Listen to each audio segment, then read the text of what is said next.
sin duda alguna son una fuente de grandes debates y también muchísimas controversias en nuestro país, pero la realidad de la práctica es que solo y gracias a la participación ciudadana hemos sido capaces de alcanzar una madurez en el ámbito democrático de nuestro país. La voz de los ciudadanos se ha hecho escuchar y nuestras decisiones también las hemos hecho respetar por parte de las autoridades. La ciudadanización de los órganos electorales ha sido y es el primer gran paso del que fuimos testigos en una transición democrática en nuestro país. San Luis Potosí, sin duda alguna, también ha sido una pieza muy clave en este proceso. Es en este contexto en el que hoy nos disponemos a escuchar a nuestros expertos en la materia. Hoy forman parte de esta mesa y también le doy la bienvenida al maestro Alfredo Figueroa Fernández. Gracias por estar con nosotros, maestro. El maestro Emilio Álvarez y Casa, muchas gracias. El doctor Emilio Cebadúa, bienvenido. Y el maestro Patricio Rubio Ortiz, muchísimas gracias. Bueno, pues la estructura de trabajo de esta tarde está conformada de la siguiente manera. Tendremos 10 minutos para que nuestros participantes puedan exponer sus ideas. Posteriormente habrá una sesión de réplica que durará alrededor de 5 minutos, quien desee participar en esta sesión de réplica. Después vamos a tener un bloque de preguntas y respuestas. Para eso vamos a solicitar su participación. Les van a pasar unas tarjetas en donde ustedes podrán apuntar sus comentarios y también podrán apuntar sus preguntas y nosotros las haremos desde acá arriba, las leeremos. Para esto contaremos con 25 minutos, así es que pedimos su comprensión en caso de que nos alarguemos un poquito. Y por último tendremos los comentarios finales en los que dispondremos de 2 minutos para cada uno de nuestros invitados esta tarde. Si existiera alguna duda, estoy a sus órdenes. Quiero informarles que previamente también con el visto bueno de nuestros participantes ya asignamos el orden de las participaciones y quedamos de la siguiente manera. En primer lugar, estará participando el maestro Emilio Álvarez y Casa. En segundo lugar, tendremos la participación del doctor Emilio Cebadúa. Posteriormente, el maestro Alfredo Figueroa Fernández y posteriormente también el maestro Patricio Rubio Ortiz. Así es como damos la palabra al maestro Emilio Álvarez y Casa Longoria. Les platico un poco. Tiene una extensa experiencia como docente de licenciatura y posgrado en la Universidad Nacional Autónoma de México y también en otras universidades del país. Ha recibido más de 50 reconocimientos, tanto nacionales como internacionales. Emilio Álvarez y Casa es una de las voces más acreditadas en el tema de los derechos humanos y participación social de organizaciones no gubernamentales. Es actualmente director general del Centro Nacional de Comunicación Social y cofundador de Alianza Cívica, organización destacada también en la defensa y promoción de los derechos humanos. Es una persona muy importante en la transición a la democracia en México. Maestro, tiene la palabra. Muy buenas tardes a todas y todos. Un gusto saludarles y el privilegio de estar en San Luis. Eventualmente ustedes no podrán decirlo así porque todos ustedes lo tienen, pero quien viene de fuera lo valora más. Así que muchísimas gracias por la invitación. Por supuesto, a la Universidad Autónoma de San Luis, agradecer al rector su presencia. Y yo soy hijo de la educación laica y gratuita. Toda mi vida estudié en escuela pública. Y no saben qué orgullo, qué alegría encontrarme en la Universidad Autónoma de San Luis, que es referencia nacional en muchos proyectos, porque demuestra una vez más la pertinencia de la educación pública, la educación laica, la educación gratuita, con esa fuerza y que es tan necesaria. Muchas gracias. Por supuesto, agradecerle al IFE, en particular al Centro para el Desarrollo Democrático, a su directora que nos acompaña, y a la vocalía en San Luis, que de una manera muy inteligente ponen de manifiesto la importancia de sembrar cuando no hay elecciones, porque luego vendrá la cosecha, y nos pone de una manera muy concreta un ejemplo de las grandes utilidades que tiene el IFE como institución constitucional, más allá de organizar solo elecciones, que de suyo es importante. Y justamente quisiera empezar con esta idea. En los últimos 20, 30 años hemos puesto mucho énfasis en discutir la democracia, en todo tipo de formas y expresiones. Y creo que tendremos ahora como gran desafío, y lo pongo como premisa fundamental, cómo pasamos de una democracia de electores a una democracia de ciudadanos y ciudadanas. Me parece que ese es el gran desafío de la democracia mexicana. Costó mucho, ha costado mucho, y todavía tiene sus pendientes la democracia de electores. Pero más trabajo cuesta una democracia de ciudadanos y ciudadanas. Y me parece que el gran ejemplo fue 2006. Las elecciones de 2006, las elecciones federales y las elecciones estatales que se realizaron ese año, sumando lo que nos costaron los partidos políticos, las autoridades administrativas, nos costaron 2.500 millones de dólares. 2.500 millones de dólares. No estoy sumando lo que costaron los tribunales ni el dinero privado.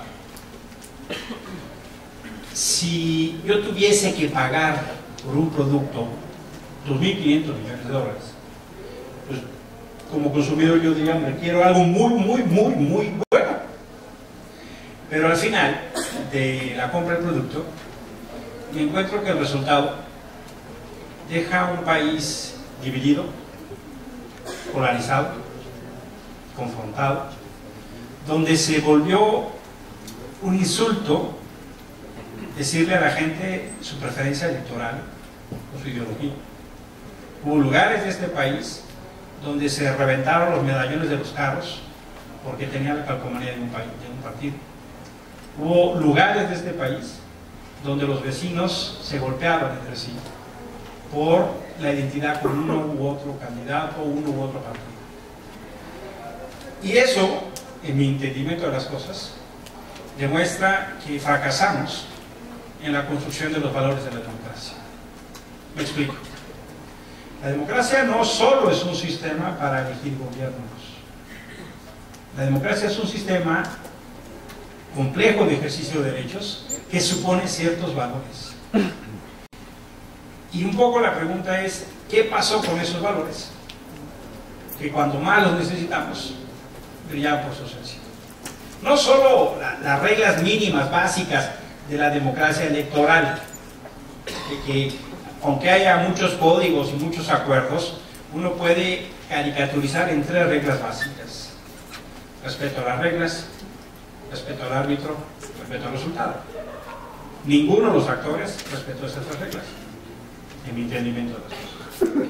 Pero lo preocupante es que los valores que significaba justamente un régimen democrático, diálogo, tolerancia, participación, no se vivieron.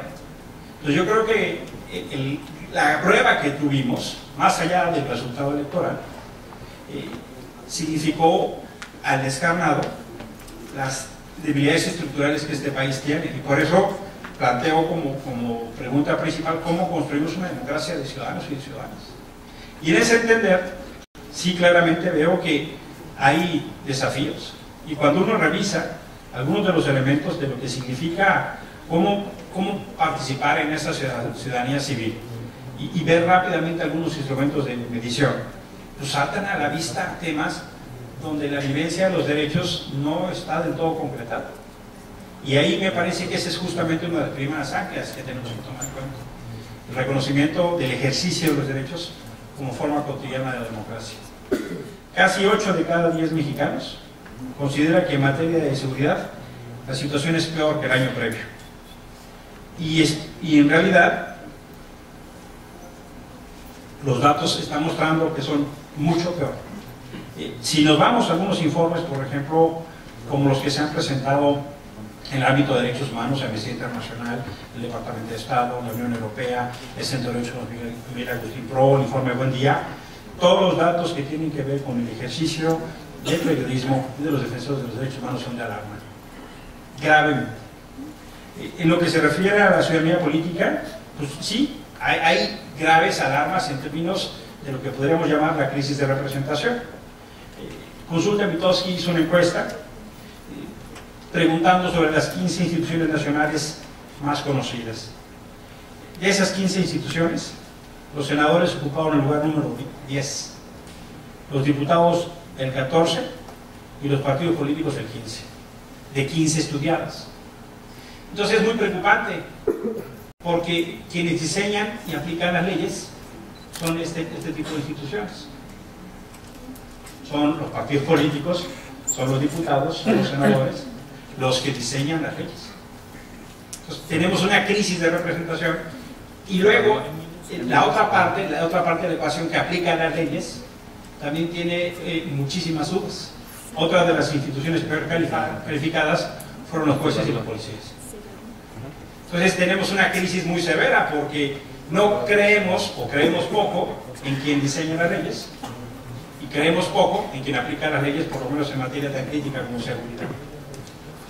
En lo que se refiere al apoyo a la democracia, el informe Latinobarómetro 2009 pone señales de alarma.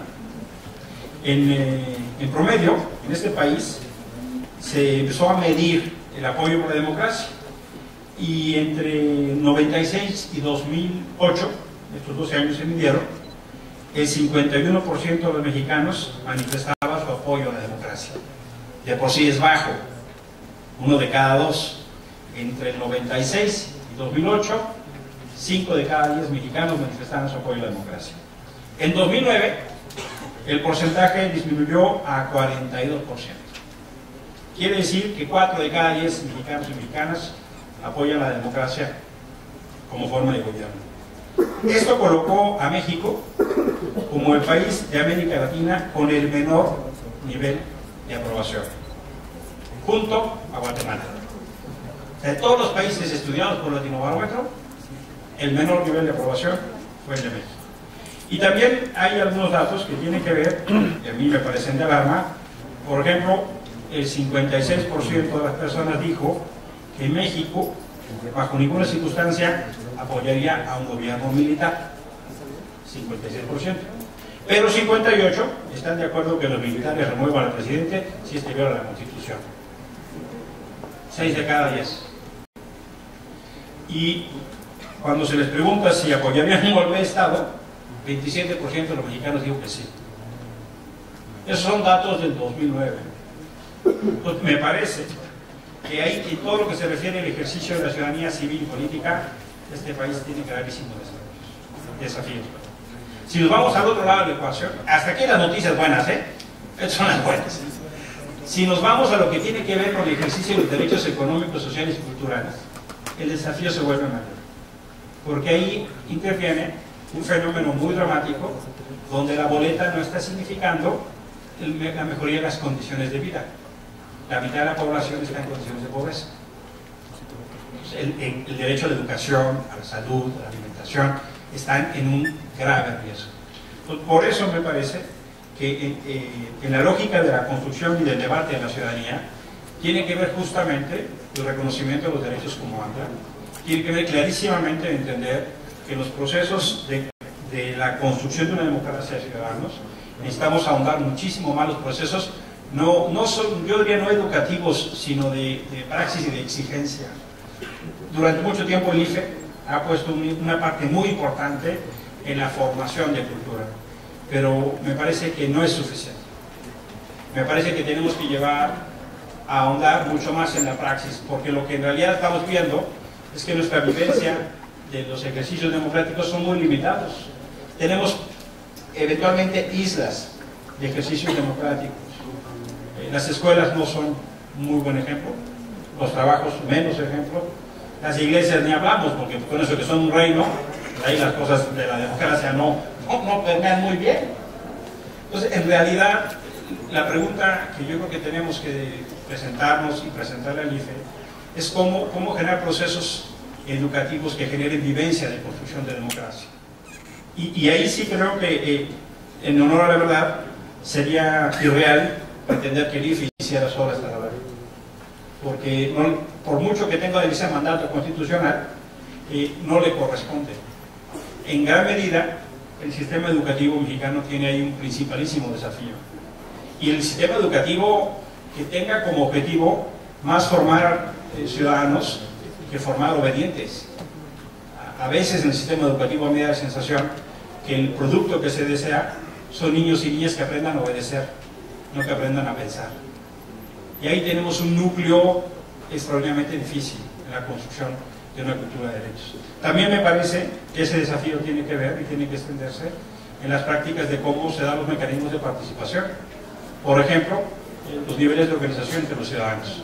Yo creía que el IFE podría ser un motor para promover la participación ciudadana de distintos tipos de organizaciones y generar semilla. El nivel de asociaciones civiles que tiene México es muy inferior al que tiene Chile. Sí, nada más que México tiene 10 veces la población de Chile. Y en Chile hay más asociaciones civiles. Me parece que es labor del instituto generar las condiciones de educación para la promoción, de interesarse y participar en los asuntos públicos, cualquiera que estos sean, que pueden ser ambientales, educativos, sociales, de derechos de las mujeres, de derechos indígenas. Me parece ahí que necesariamente el instituto tiene que funcionar como la bujía del motor. La bujía no tiene como función sustituir a los pistones, no tiene como función generar la potencia, pero sí es la chispa que hace que el motor funcione. Esa, en mi opinión, debe ser la labor del Instituto Federal Electoral en materia de educación. La semilla que genere la sinergia, como por ejemplo con las universidades, como ahora tan inteligentemente lo están haciendo, la Vocalía San Luis y el Centro de Formación, en la lógica de ir construyendo ese capital democrático. Yo al final del día soy optimista. Soy optimista porque desde donde venimos le hemos arrebatado terreno al mar del autoritarismo.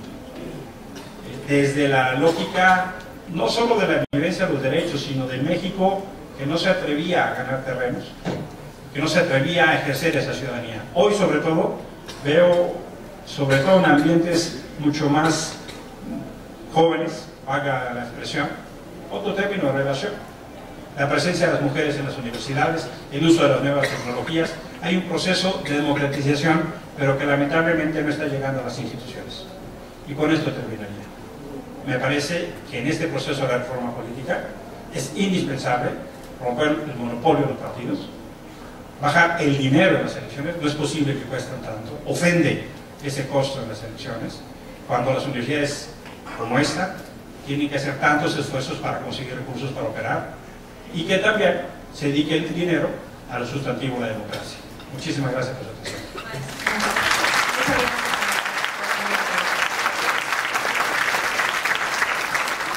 Ahora vamos a escuchar la participación del doctor Emilio Cebadúa González. Fue consejero del Instituto Federal Electoral, en donde fungió como presidente de la Comisión de Capacitación Electoral y también de Educación Cívica. Es doctor en Ciencia Política por la Universidad de Harvard y doctor en Derecho por la Universidad Nacional Autónoma de México. Actualmente funge como presidente de la Fundación CETES. Muchas gracias, muy buenas tardes. Es un gusto para mí estar aquí el día de hoy en San Luis Potosí, que tiene un lugar en la historia del movimiento ciudadano democrático a lo largo de distintos episodios políticos de nuestra historia. Nadie puede poner en duda que uno de los orígenes del proceso democrático que vive el país se inició aquí de manera anticipada con la lucha cívica de don Salvador Nava. Le agradezco al Instituto Federal Electoral, a través del Centro de Capacitación para el Desarrollo Democrático que preside la doctora Armida Malbuena, de la vocalía ejecutiva aquí en San Luis Potosí que preside el licenciado Sergio Aispuro Cárdenas, y por supuesto la hospitalidad del licenciado Mario García Valdés, rector de esta universidad, la oportunidad de compartir algunas reflexiones sobre el proceso, muy brevemente, que ha seguido la lucha ciudadana democrática en el periodo contemporáneo en nuestro país y las perspectivas que tiene ese movimiento el día de hoy. Me da además un especial gusto poder compartir el día de hoy estas reflexiones en compañía de dos muy buenos amigos, líderes ciudadanos desde hace muchos años, Emilio Álvarez y Casa, que desde el ámbito electoral, democrático y el de derechos humanos ha estado a la vanguardia de estas luchas por muchos años y en muchos episodios trascendentales. Y de Alfredo Figueroa, que igualmente desde el ámbito ciudadano y electoral y hoy como consejero electoral del Consejo General del IFE ha jugado igualmente un papel fundamental en fijar los temas de esta agenda ciudadana. El momento, sin embargo, en mi opinión, no es tan halagüeño. Después de un proceso en los años 80, incluso antes, ciertamente en los años 90, donde confluyeron distintas fuerzas ciudadanas y sociales, no necesariamente articuladas entre sí en un grado muy disímbolo de organización, se dio lugar a un cambio político, democrático en nuestro país que tampoco podemos cuestionar. No solamente manifestado en la alternancia en el poder público, en los 3 niveles de gobierno, finalmente en el de la Presidencia de la República en el 2000, en la composición plural de los órganos de representación popular como los congresos de los estados y el Congreso de la Unión, y la diversificación y consolidación de una serie de organizaciones sociales, además de la creación de órganos autónomos en el ámbito electoral.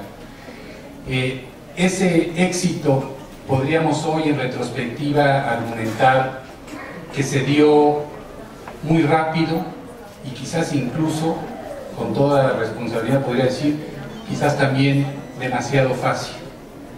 Tanto en la teoría política como en la teoría militar existen argumentos que hoy podríamos utilizar para decir que en ocasiones es importante llegar al poder o derrotar al enemigo en el campo de batalla tomando el tiempo suficiente para que esa derrota sea completa. Y lo que podríamos decir que sucedió en México en los años 90 y en torno al cambio de siglo es que se instauró una democracia con muchas de las instituciones esenciales de una democracia electoral funcional, sin que hubiera habido un proceso suficientemente largo e intenso de maduración en aquellos movimientos ciudadanos y sociales que le dieron fuerza a ese cambio. De tal manera que acabamos con las instituciones instaladas, el IFE ciertamente en el centro de ellas, la alternancia, la representación plural, etc. Y sin un sustento social articulado y organizado, maduro, consciente, con un plan de acción para después de esa victoria. De tal manera que gran parte de esa victoria quedó vacía de contenido, sin una agenda de trabajo, sin un esquema de organización. Y pensamos que la creación de instituciones como el IFE o la funcionalidad de otras organizaciones como los partidos políticos serían suficientes representantes para continuar con ese proceso de cambio democrático.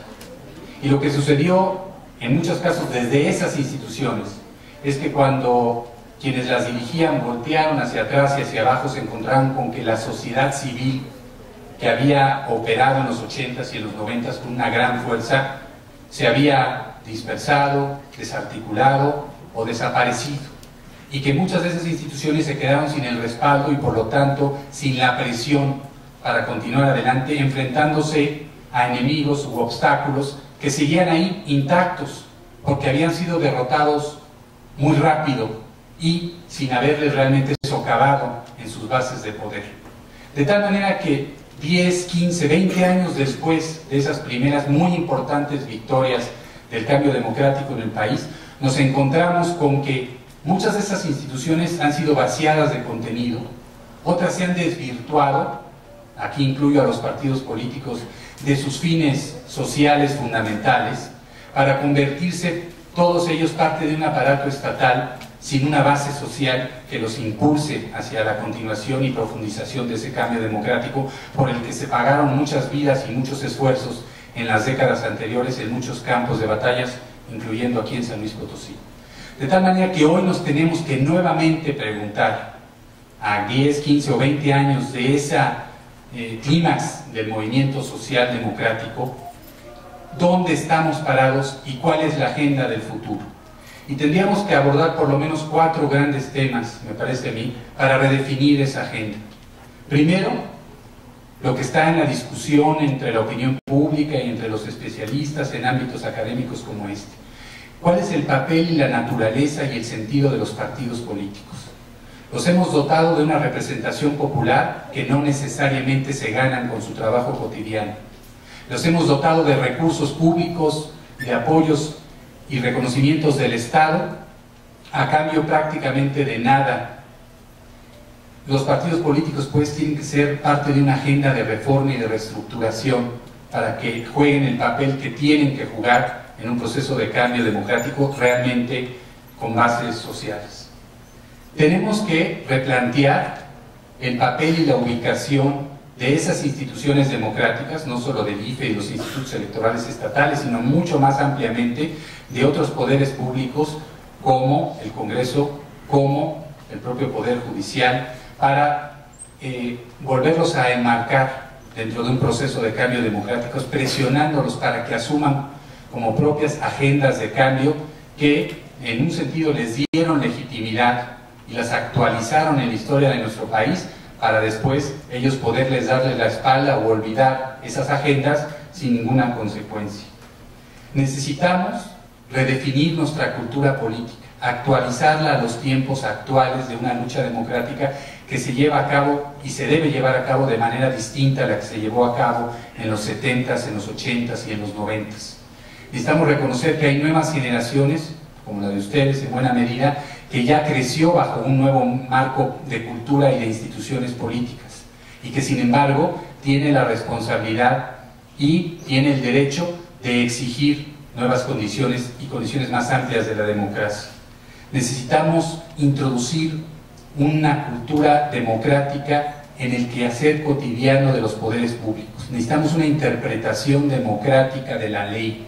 Necesitamos tomar las instituciones y las leyes que han estado con nosotros desde por lo menos 1917, aunque han sido modificadas, e interpretarlas bajo una nueva lupa, la lupa de la democracia. Necesitamos leer en el texto de la Constitución y de las leyes y de las circulares administrativas y de los estatutos una interpretación democrática y moderna de nuestro país. Y finalmente, quizás lo más difícil, tenemos que buscar nuevamente articular ese poder ciudadano que confluyó en algunas coyunturas históricas, en algunos puntos del país, en los 70s, en los 80s o antes, y que hoy en día se ha dispersado, se ha desarticulado, se ha vuelto escéptico, se ha vuelto apolítico, ha pedido el voto nulo, se ha alejado de la democracia, etc.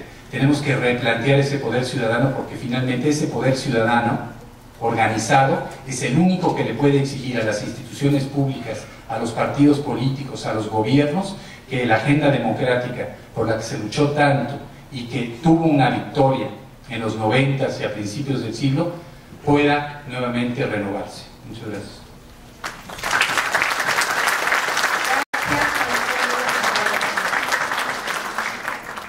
El maestro Alfredo Figueroa Fernández actualmente es consejero general del Instituto Federal Electoral, preside la Comisión de Capacitación Electoral y Educación Cívica, así como la Comisión del Servicio Profesional Electoral. Fue designado consejero electoral para los procesos de 1999, 2000, 2002, 2003 en el Consejo Local del IFE en el Estado de Puebla, y en 2005 volvió a ser designado y funge como consejero de esa entidad a nivel federal. Maestro. Muchas gracias. Como lo han dicho mis colegas, quiero celebrar la presencia de todos ustedes aquí y agradecer la invitación que, en colaboración con nuestra propia institución, hizo la Universidad Autónoma de San Luis Potosí, el señor rector, para llevar a cabo este evento. Quiero relevar de importante manera también la presencia del doctor Emilio Cebadúa y del maestro Emilio Álvarez y Casa, quienes, como se ha dicho aquí, han sido compañeros en buenos tramos de la vida. También quiero agradecer la presencia del maestro Patricio Rubio, quien se encuentra con nosotros esta tarde. Muy bien, vamos ahora sí a entrar en materia. Hay dos grandes actores de la participación ciudadana y de la participación política en México. Uno está conformado por la sociedad y por la cultura política que esa sociedad tiene. Por el otro lado están las instituciones, y si tenemos que construir un diagnóstico respecto de cuál es el estado de cosas que ocurre en términos de participación ciudadana, creo que tenemos que ser capaces de mirar hacia la sociedad y su cultura, pero también hacia las instituciones y a la relación que se establece entre instituciones y sociedad. Cito a mi maestra Nora Robotnikov, especialista en Weber, no para hablar de Weber,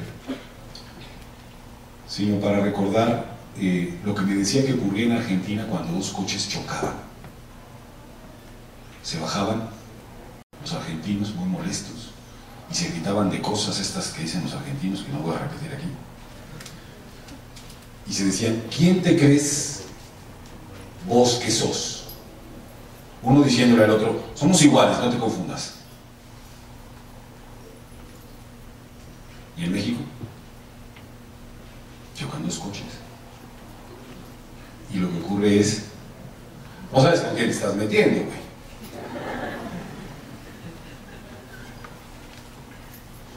No te vayas a creer que tú y yo somos iguales, yo soy superior a ti. Lo que muestra muy bien que el autoritarismo del que provenimos está un poco por debajo de nuestra propia piel. Y no solo fuera de nosotros. Aunque nos cueste un enorme trabajo reconocer que las prácticas y los procesos de socialización política que hemos tenido a lo largo de nuestra vida son esencialmente autoritarios: la familia, la escuela. Ese niño habla, ese es un niño problema, denle 2 Ritalines para que no delate.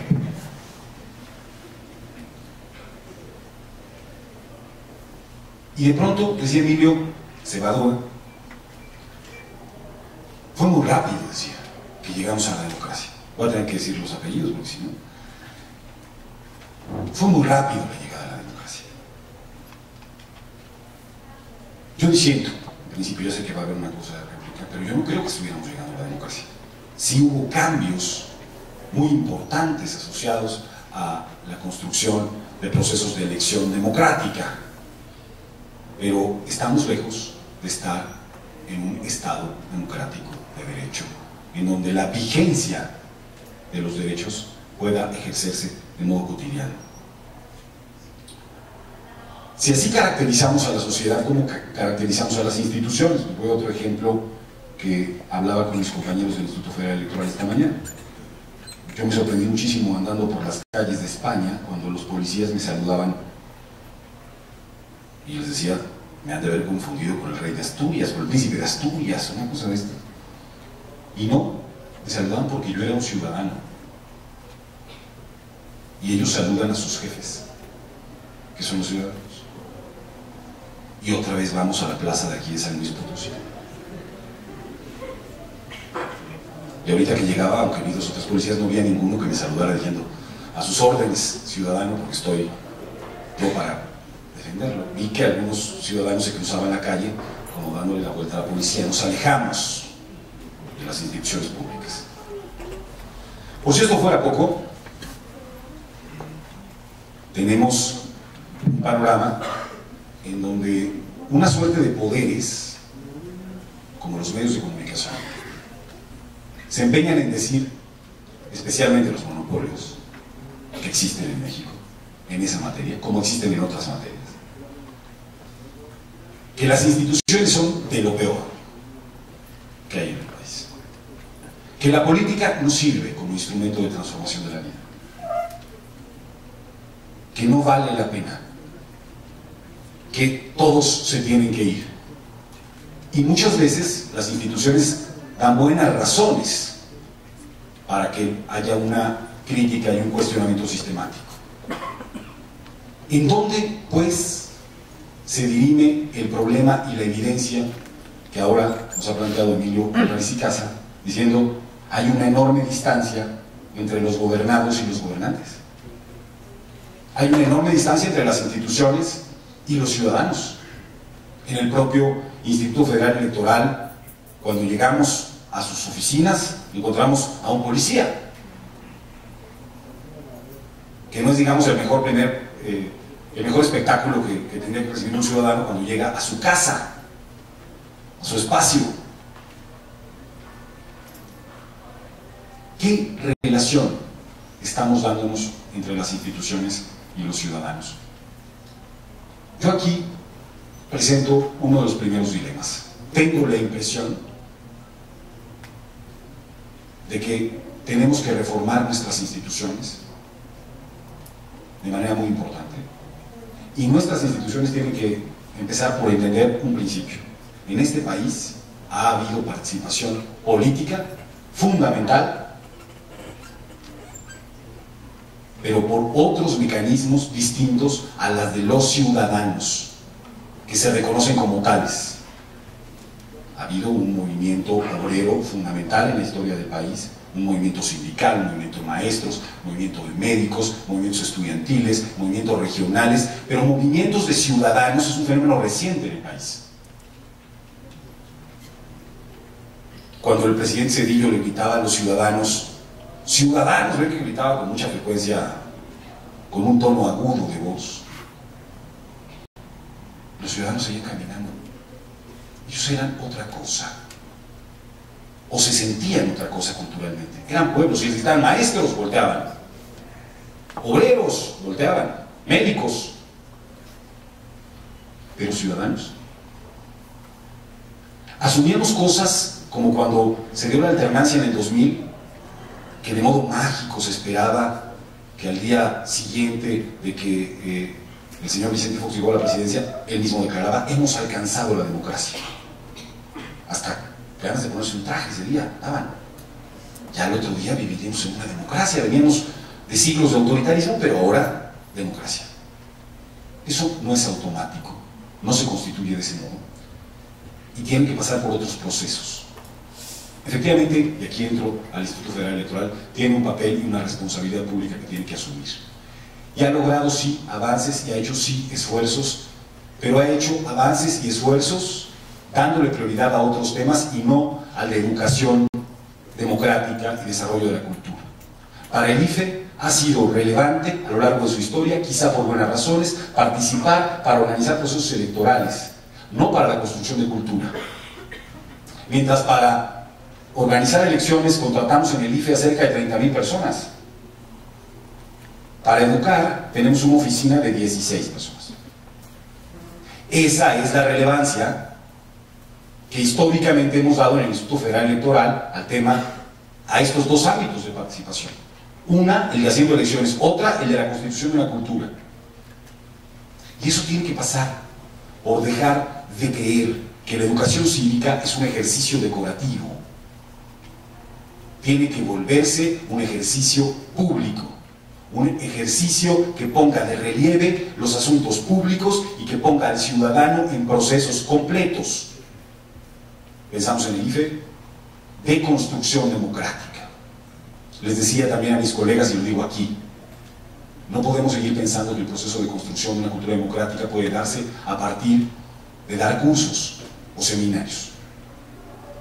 No se aprende a nadar afuera de la alberca aprendiendo la técnica.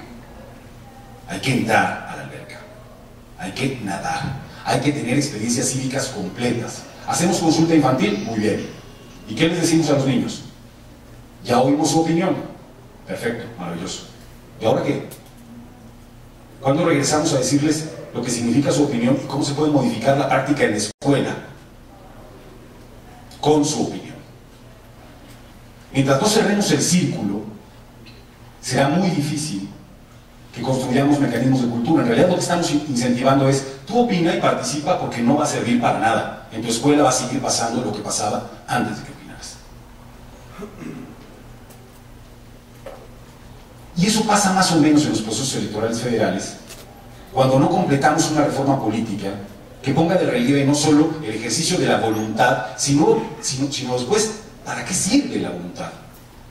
Para construir gobiernos que puedan hacer ¿qué cosa?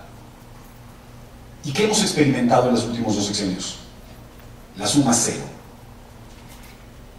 Es decir, hay procesos de democratización, se llega a la construcción de gobiernos, y la agenda de logros democráticos de esos gobiernos son limitadísimos, porque no hay instrumentos para construir gobiernos y procesos de gobernabilidad que construyan políticas públicas asociados a éxitos completos respecto de la voluntad ciudadana. No se trataba entonces, en la década de los 90, de que accedieran otros al poder Y hoy se trata de que, acceda quien acceda, se tengan mecanismos de gobierno para modificar la vida pública. En eso consiste el debate hoy, en torno a la reforma política del país. Y solo a partir de ejercicios eficaces que le digan y le muestren al ciudadano el sentido de participar, es que se podrá transformar el sistema político y el sistema electoral mexicano. Muchas gracias.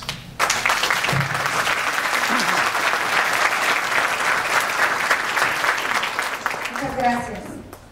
El maestro Patricio Rubio Ortiz realizó estudios de Derecho, Sociología y Ciencia Política, colaboró en el Consejo Estatal Electoral y en el Tribunal Electoral de San Luis Potosí. Fue director general de Estrategos, consultora especializada en asuntos políticos y ha sido docente en distintas universidades de nuestro país. Actualmente es profesor investigador del Programa de Estudios Políticos e Internacionales del Colegio de San Luis. Gracias, buenas tardes a todos. Me gustaría iniciar agradeciendo la invitación al INPE y por supuesto a la universidad también su hospitalidad para recibirnos aquí esta tarde. Yo empezaría compartiendo lo que parece ser un acuerdo en términos de que la participación política no se agota el día de la jornada electoral. En México hemos observado una fuerte atención y una gran capacidad para destinar recursos sobre los procesos electorales.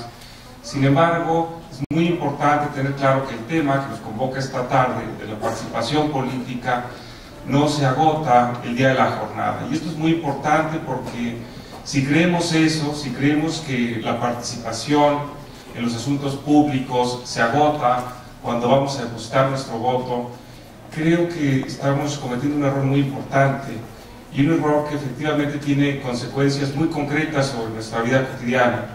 Si asumimos esa equivocación, creo que un poco estaríamos condenando a nuestra democracia a ser una democracia sabática, si me permiten decirlo así. Cada 3 años, cada 6 años podremos acudir a las urnas, depositar nuestro voto y pensar que otros ciudadanos como nosotros lo contarán correctamente y nos darán los resultados. Sin embargo, creo que incluso desde el punto de vista teórico, pensar que la democracia se agota el día de la jornada electoral o con los procesos electorales equivale un poco a la disneyización de la política. Y en este sentido, a mí me gustaría recuperar cierta vena argumentativa que se ha puesto sobre la mesa esta tarde, en términos de tratar de encontrar algunos otros elementos y algunos datos acerca de la situación de la participación política en nuestro país y tratar de asociarlo con la discusión de nuestros días en torno a las posibilidades de transformaciones a nuestro sistema electoral. Con solo echar un vistazo a los datos a nuestra disposición, es muy fácil observar que los mexicanos no tenemos una tradición para discutir sobre los asuntos públicos. El régimen de la posrevolución fue muy exitoso en enseñarnos a guardar silencio sobre los temas que tienen que ver con la vida cotidiana y con la vida pública de todos y cada uno de nosotros. A cambio de prestaciones, fundamentalmente de carácter social, se nos exigía cierto silencio en lo político y eso fue muy exitoso. Sin embargo, al paso del tiempo y al paso del cambio político en nuestro país, encontramos que hay continuidades muy preocupantes sobre esto. ¿Qué quiero decir? 2/3 partes de los mexicanos no dialogamos de política con nuestras familias. 1 de cada 2 mexicanos, simple y sencillamente, no dialoga de política en ninguna oportunidad. Y esto es muy importante porque hay un momento de socialización inicial donde participamos de cierto conocimiento compartido y vamos generando aprendizaje sobre el espacio público, sobre los asuntos de la vida pública. Y esto es muy preocupante. A final de cuentas, cuando uno sigue observando los datos, aprecia que los mexicanos tenemos una gran capacidad para rechazarnos unos a otros. El nivel de confianza recíproca en nuestro país es superior a los 2/3. Y eso hace que no tengamos la capacidad para asociarnos con otros. Nuestra capacidad asociativa es efectivamente de las más bajas que existen en las propias democracias. Más del 85% de los mexicanos no pertenece absolutamente a ningún tipo de asociación. y el que sí lo hace fundamentalmente asociaciones de corte religioso, de corte sindical o incluso de corte agrícola. Y esto es muy importante porque al final de cuentas el pertenecer a una asociación genera desde luego un aprendizaje social, genera un aprendizaje democrático en términos de que vale la pena participar en el espacio público. Y eso también nos remite a hacer una reflexión acerca de la calidad de nuestro espacio público. Yo entendería por espacio público aquí aquello que nos es común, aquello que nos es conocido, aquello que que somos capaces de compartir con los otros. Y en ese sentido lo que encontramos son datos verdaderamente lamentables. No estamos acostumbrados a participar en el espacio público y frente a otras sociedades, insisto, tenemos una capacidad de asociación muy precaria. Solo el 5% de los mexicanos pertenece a una asociación que sea estrictamente de carácter ciudadano frente a lo que vemos en otro tipo de democracias en donde los datos son prácticamente lo contrario. Más de 2/3 partes pertenece a una asociación, ya sea para preocuparse por las ballenas o para, como en los Estados Unidos, adorar a la tumba de Michael Jackson o las cosas más aberrantes que uno puede imaginar, pero lo que importa es que se genera esta capacidad para aprender que con los otros se puede intervenir en la vida pública, en el espacio público y generar una relación mucho más fértil con las entidades encargadas también de resolver nuestros problemas. Creo que en este sentido encontramos datos muy importantes que nos hacen dudar, creo que con razón, acerca de la calidad de la participación política en nuestro país. Sin embargo, hay más información que creo que debe ser tomada en cuenta a la hora de discutir lo que puede ser el futuro de la reforma política y de la reforma electoral en nuestro país. Y frente a esto, yo pondría sobre la mesa la disminución de los porcentajes de participación electoral. Creo que esto es un dato muy interesante, sobre todo si consideramos aquella mítica elección de 1994, donde tuvimos arriba del 70% de participación. Y si uno ve las series a lo largo del tiempo, no es difícil advertir que hay una disminución importante en este sentido. Ya se trate de plurinominales presidenciales o de intermedias, el dato general, me atrevo a decirlo, tiene que ver con una disminución del ánimo de la participación de los ciudadanos en las propias elecciones, una disminución del entusiasmo por lo electoral. Y en este sentido, creo que es importante leer lo que está ocurriendo. Y otro dato que es importante en esta parte tiene que ver con el voto nulo en la elección de 2009. Creo que se trata de un síntoma que también debe ser atendido por los encargados de discutir la reforma en la actualidad. A final de cuentas, y aquí me gustaría decir algo positivo, una parte importante de nuestro sistema electoral, lo que tenemos ahora, está apoyado en su capacidad de aprender organizativamente. Desde 1977 lo que encontramos es una lectura permanente entre las instituciones y la sociedad para tratar de leer cuál puede ser una ruta conveniente para la construcción del edificio democrático. Y en este sentido, así como en 1977 se leyó que era importante abrir el sistema y abrir nuevos cauces para la participación a diferentes grupos sociales, y lo mismo en cada una de las reformas que le siguieron a esta, existió este diálogo con mayor efecto positivo o menor en algunos casos. Creo que es muy importante para lo que estamos discutiendo esta tarde en relación con la participación política, que podamos ser capaces de entender estos síntomas de la realidad, que podamos entender y tratar de interpretar los datos de la realidad que tienen que ver con una cultura precaria en términos democráticos, con una escasa capacidad de asociación, con un desconocimiento muy importante de nuestros propios derechos, superior al 90% en nuestro país, con una desconfianza sobre los otros, con una desconfianza sobre la participación en el espacio público, frente a la cual me gustaría agregar el elemento de la inseguridad. A final de cuentas, hemos sido todos testigos en los días recientes, y termino con este ejemplo, que tendría que ver con lo que atestiguamos en la Huasteca Potosina respecto a este brote de inseguridad que tuvo que ver con el retraimiento de la vida personal de muchos individuos en relación con supuestas acciones o verídicas acciones del propio crimen organizado. Yo pensaría, ¿qué tal que esto podría ocurrir el día de una jornada electoral?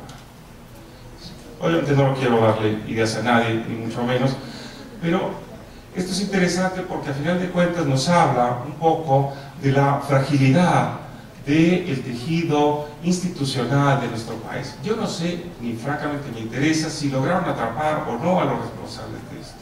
Hasta donde entiendo esto no fue así.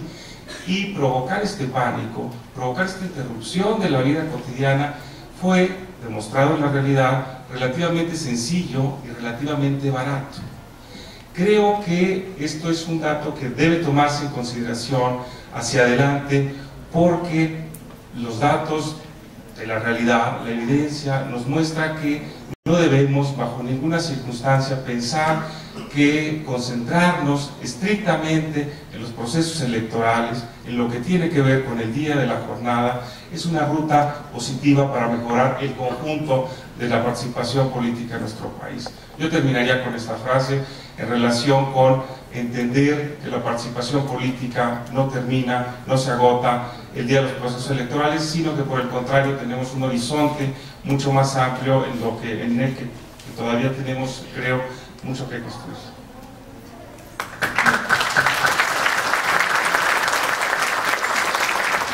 Bueno, seguimos con la otra parte, esta parte de la réplica, si es que así lo desean. Comenzamos con 5 minutos, vamos por el mismo orden. Maestro Emilio Álvarez. Yo, más que pensar,